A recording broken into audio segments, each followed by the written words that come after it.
बिहार में विधानसभा का इलेक्शन होने वाला है और बता दें कि अगर बिहार की राजनीति की बात की जाए और गोपालगंज की अगर बात न की जाए तो आपको बता दें कि बेईमानी होगी, क्योंकि गोपालगंज एक ऐसा ज़िला है जो कि पूरे बिहार में 3 मुख्यमंत्री अकेले गोपालगंज जिला दिया है।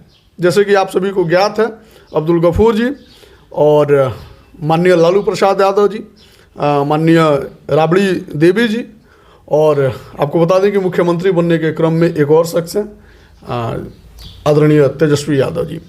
हमारे साथ आरजेडी के बहुत ही पुराने नेता और समाजसेवी मोहन जी गुप्ता जुड़े हुए हैं।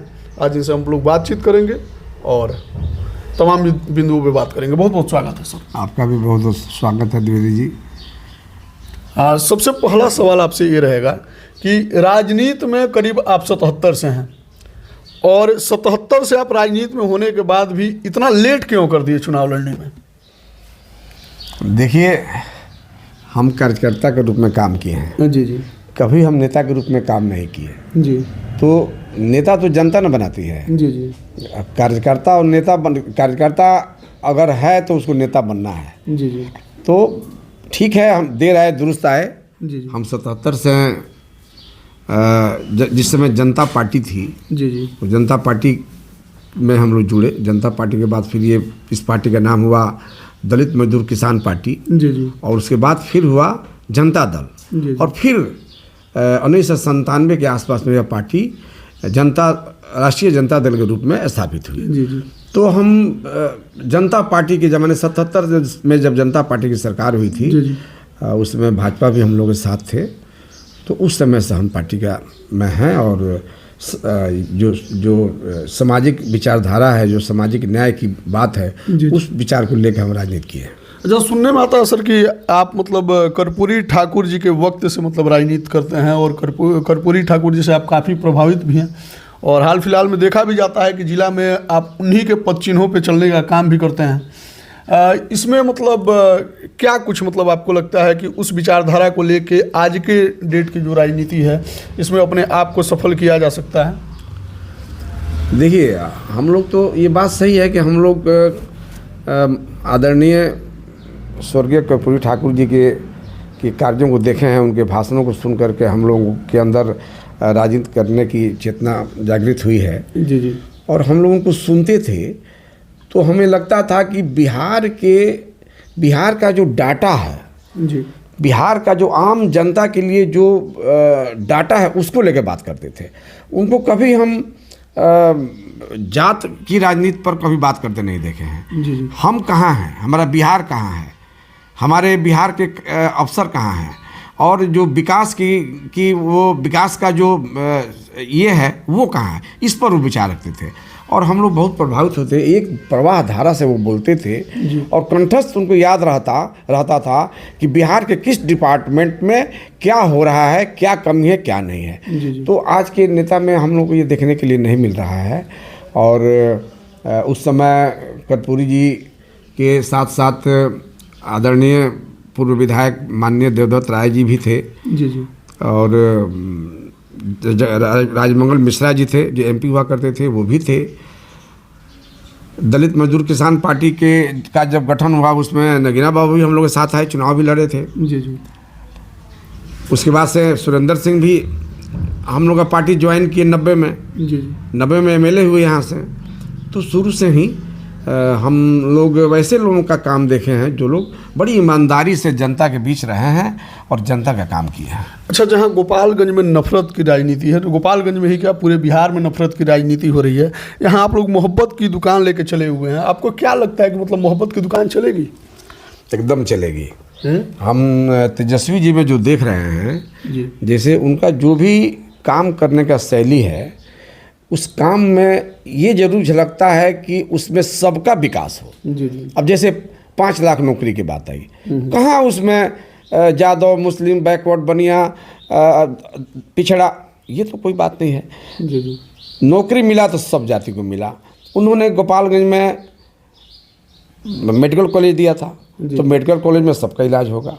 गोपालगंज सदर अस्पताल में उन्होंने 50 सीट का 100 सीट का 100 बेड का उन्होंने अस्पताल दिया, 54 करोड़ रुपया दिए, जो अभी बनकर तैयार हो रहा है। जी जी, तो वो भी सबके लिए है।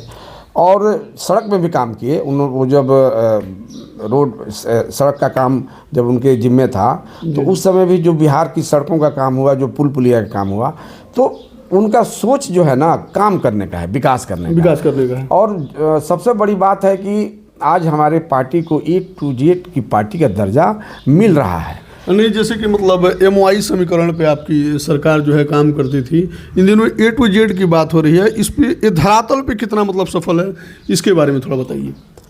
देखिए, सफल तो हम हैं जी। सफल अगर आज सभी वर्ग, सब समाज के लोगों को अगर हमारी पार्टी अहमियत दे रही है जी।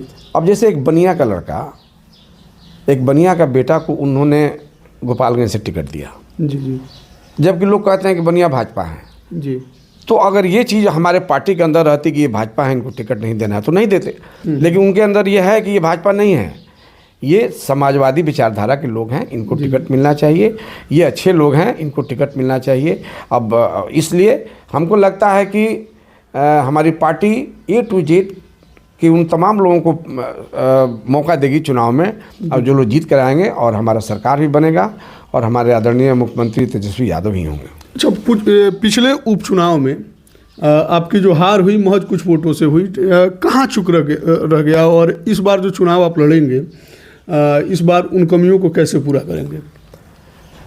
आप तो चुनाव के दौरान थे जी जी, और आप गोपालगंज को बहुत अच्छी तरह जानते हैं। सबसे पहले मैं आपको बताऊं कि ये मेरे जीवन का पहला चुनाव था। जीवन का पहला चुनाव था। हम कोई वार्ड का चुनाव नहीं लड़े थे, ना कोई अनुभव था, लेकिन हाँ चुनाव देखे थे। हम लोग लालू जी के चुनाव में भी जाकर मधेपुरा में कमान संभाले थे। लेकिन राजनीति के तो पुराने खिलाड़ी हैं।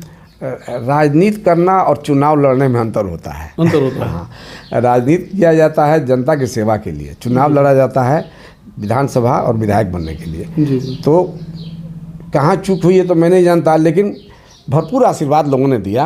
पहली बार हम चुनाव लड़े, और एक सिंपैथी भी थी, जो कैंडिडेट जो हमसे लड़ रहा था उनके पति का देहांत हुआ था, थोड़ा सिंपैथी था। तो आप जानते हैं कि सिंपैथी एक बहुत बड़ा फैक्टर होता है, और सिंपैथी की वजह से हम मात्र कुछ मतों से हारे, और हमको लगता है कि अब की बार भारी बहुमतों से हमारी जीत होगी।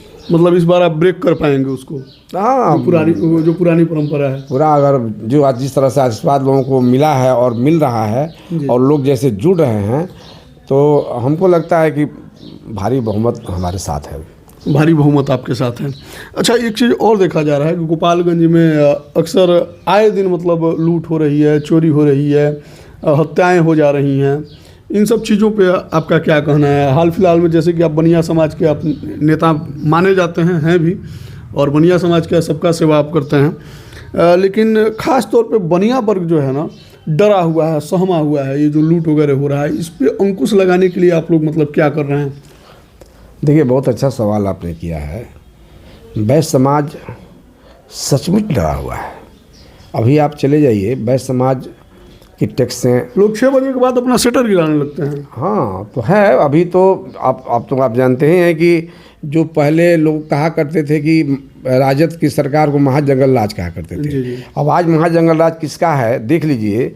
2 नन्ही बच्चियों का, जहाँ कहा जाता है कि हमारे बिहार में सबसे ज़्यादा लड़कियां सेफ हैं, और 2-5 साल की बच्चियों को दिन दहाड़े गर्दन दबा के मार दिया जाता है, और अभी तक उसमें कोई गिरफ्तारी हुई है, लेकिन एग्जैक्ट नहीं पता चला कि किसने मारा है। इस तरह से बहुत सारे केस हुए हैं।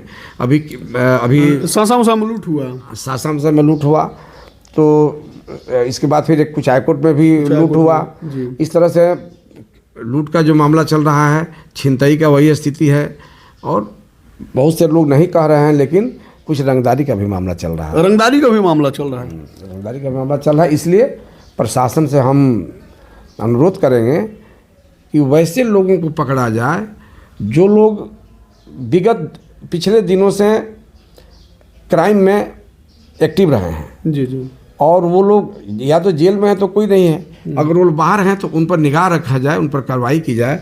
और सबसे बड़ी बात कि जहाँ क्राइम हो रहा है, तो क्राइम किसने किया, अगर वहाँ तक पुलिस पहुँच जाती है तो किसने करवाया वहाँ भी पहुँचने में आसानी हो जाएगी। ठीक। अच्छा, आपकी जब सरकार आएगी तो आपको क्या लगता है कि इन सारी चीज़ों पे अंकुश इतना जल्दी लगाया जा सकता है? क्या विजन है मतलब आप लोगों का? देखिए, एकदम लगेगा।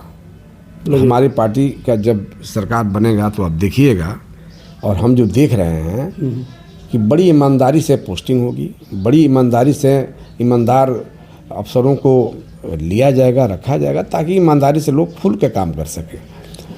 और जहाँ तक काम का सवाल है तो पिछले 20 वर्षों से हमारे गोपालगंज में कोई विकास का काम हुआ नहीं है। आप भी जानते हैं, आप भी गाँव में जाते होंगे, देखते होंगे। हम भी पहली बार जब चुनाव लड़े तो हर गांव में हम घूमे, कहीं हमको ऐसा काम दिखाई नहीं पड़ा, कोई ऐसा रोड नहीं दिखाई पड़ा, कोई ऐसा स्कूल का कोई विकास दिखाई नहीं दिया।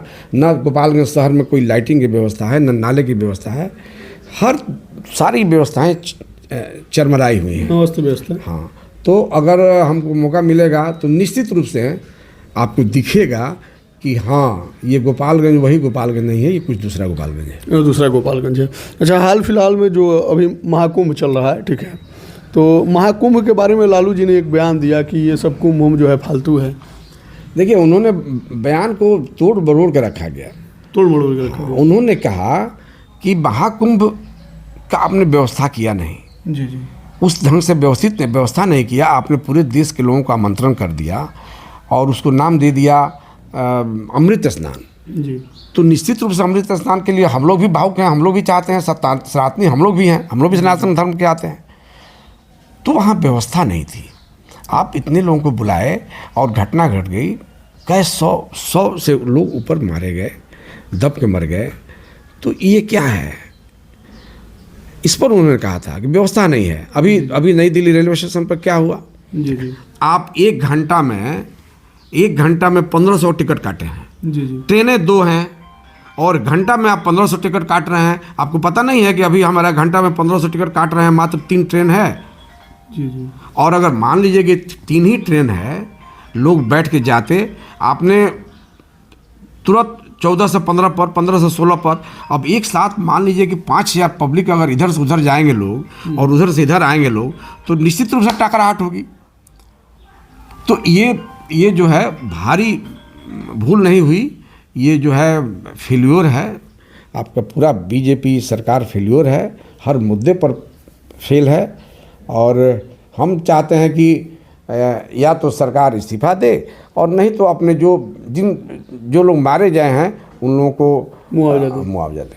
अच्छा, आप कुंभ नहाने जाएंगे कि नहीं जाएंगे? एकदम जाएंगे। एकदम गए नहीं, परिवार मेरा जाके घुमा है, हम भी जाएंगे। हम कैसे नहीं, एकदम जाएंगे। अमृत स्नान करेंगे। अमृत स्नान तो बीत गया अब, लेकिन जो स्नान है उसी में जाएंगे। जो स्नान है उसमें जाएंगे। बिल्कुल जाएंगे। अच्छा, जैसे कि आपकी आरजेडी की जब सरकार बनेगी, ठीक है, तो आरजेडी की जब सरकार बनेगी तो गोपालगंज में क्या क्या मतलब आपको अधूरा काम दिख रहा है जिसको पूरा करना है, जो आपका सपना हो? देखिए, एक तो सबसे ज़रूरी है कि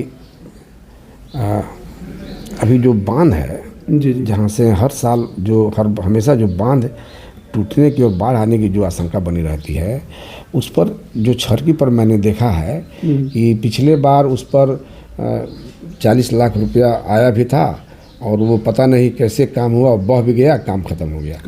हाँ, तो उसको हम देखे हैं, उसको छरकी से लेकर के और उस लास्ट छरकी दोनों के बीच में एक काम है जो हमारे नज़र में है, उसको करा देंगे तो कम से कम गोपालगंज विधानसभा का आपका बढ़िया तक किसी कीमत पे बाढ़ नहीं आएगा। एक वो काम मेरे दिमाग में है। बहुत बड़ी समस्या है, बाढ़ की समस्या है।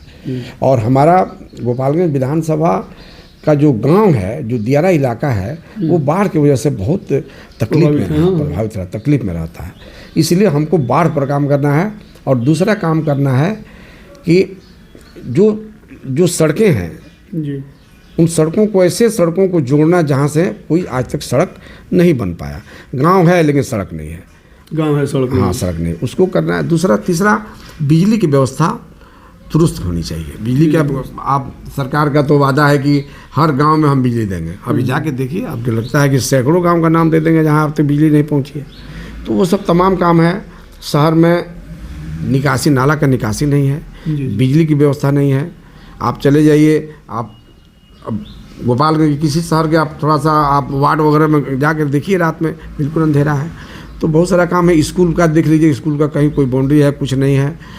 यहाँ अगर बच्चों को शाम को खेलना है तो कोई बढ़िया गार्डन नहीं है, कोई ऐसा जगह नहीं है जहाँ बच्चे सब इकट्ठा हो खेल कूद। और स्टेडियम का देख रहे हैं, कोई भी स्टेडियम बढ़िया नहीं है। तो तमाम तरह का काम है और मेरा विज़न है, अगर ईश्वर ने हमें मौका दिया और यहाँ के लोगों ने प्रेम और अपने उत्साह के साथ हमें विधानसभा भेजा, तो मेरा विज़न है और मैं वैसे काम करूँगा जो आज तक गोपालगंज इतिहास में नहीं हुआ है। मतलब तमाम कामों का आप पूरा करेंगे। तो ये थे हमारे साथ आरजेडी नेता मोहन जी गुप्ता, जो कि इन्होंने तमाम बिंदुओं पे बात किया और बड़ी ही मुखरता से हमारे सारे सवालों का जवाब दिया। फिलहाल एक कन्वर्सेशन जो हम लोगों का मोहन जी का और मेरा था, आप लोगों को कैसा लगा? अच्छा लगा हो तो शेयर कीजिएगा, बुरा भी लगा हो तो टिप्पणी कीजिएगा। अगली बार इनसे मिले तो किस मुद्दे पर चर्चा किया जाए इसके बारे में भी जिक्र कीजिएगा। मिलते हैं फिर, तब तक के लिए धन्यवाद। आप देख रहे थे रेस्पेक्ट इंडिया। धन्यवाद। Thank you.